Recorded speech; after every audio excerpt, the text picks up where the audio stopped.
She gave me these words of Sir William Ferguson, who is a renowned British surgeon. For God's sake, do your utmost to put down vivisection. It is peopling our side with fiends. Of all the trees in the garden of death, this is the one which bears the deadliest fruit.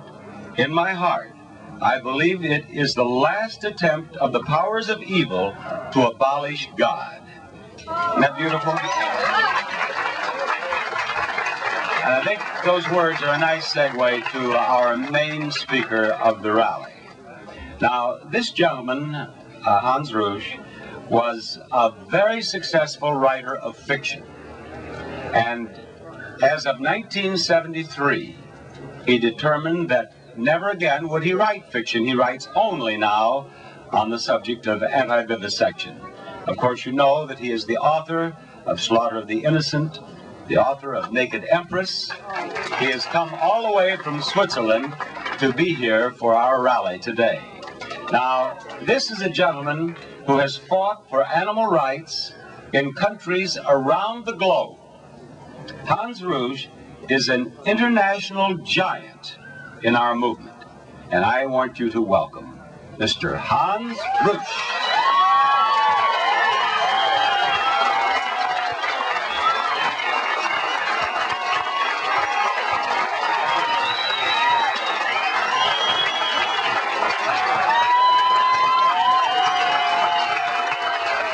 Thank you, thank you.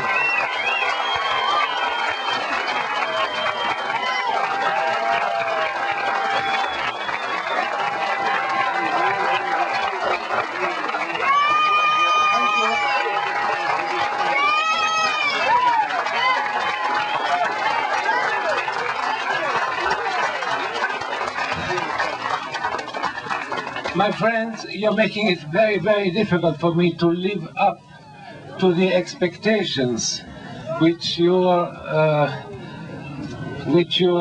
reception certainly shows me that you have.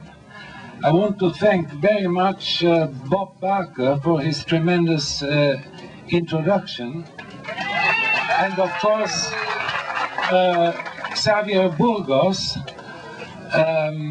and all the people of the California League Against Vivisection. Now, some of you may know it, but some others may ask themselves, was it really necessary for Xavier Burgos to fly all the way to Europe and to get me all the way over here to talk to you about vivisection? Was this trip necessary? Now, but for what reason?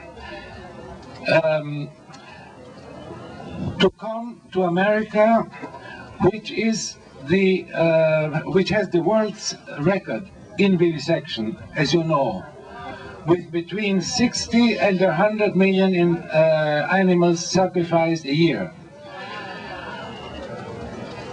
We in Switzerland have a sort of world record of our own, the highest number of animals sacrificed compared to the per capita, compared to the number of inhabitants.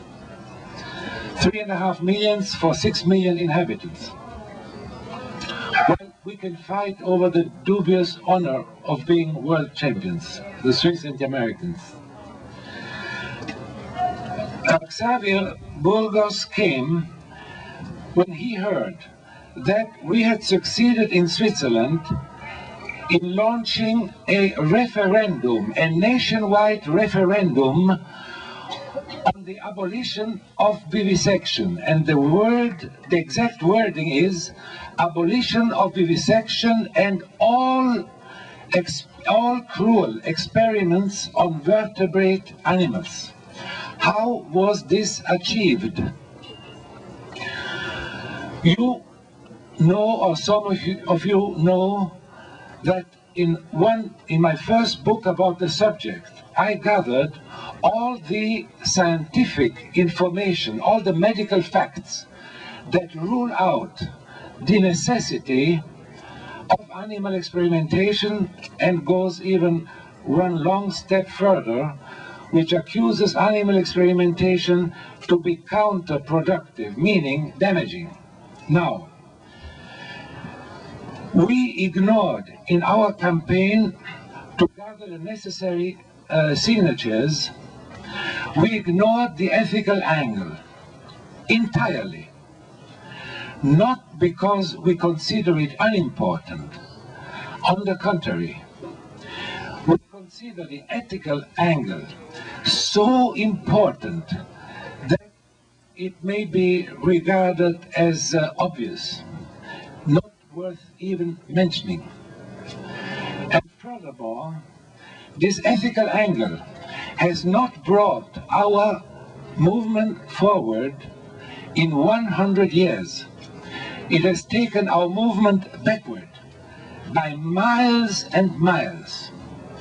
Let me remind you that when the first strict laws on controls and against pain were passed in Great Britain in 1876, there were about 500 experiments conducted in Great Britain. After those laws were passed, the number of experiments mounted rapidly until they reached an obscene 5.5 million experiments a year, 85% of which done without any anesthesia, under the regulations and rules enacted in Parliament. What happened? The moment you have regulations and rules, the so-called controlling bodies are being infiltrated, just as a great number of humane societies and anti-vivisection societies are infiltrated. And all those who only call for partial abolition are either infiltrated or they don't know their facts. Allow me to remind you that the greatest humane society in the United States is the United States Humane Society, as the name says. And they have 140,000 members, and the heads of this society are not against animal experimentation at all. In fact, from time to time, they speak about the use of animals from pounds, just to keep their members happy and to show that they are doing something. Now, I'm glad to say that Mr. Burgos and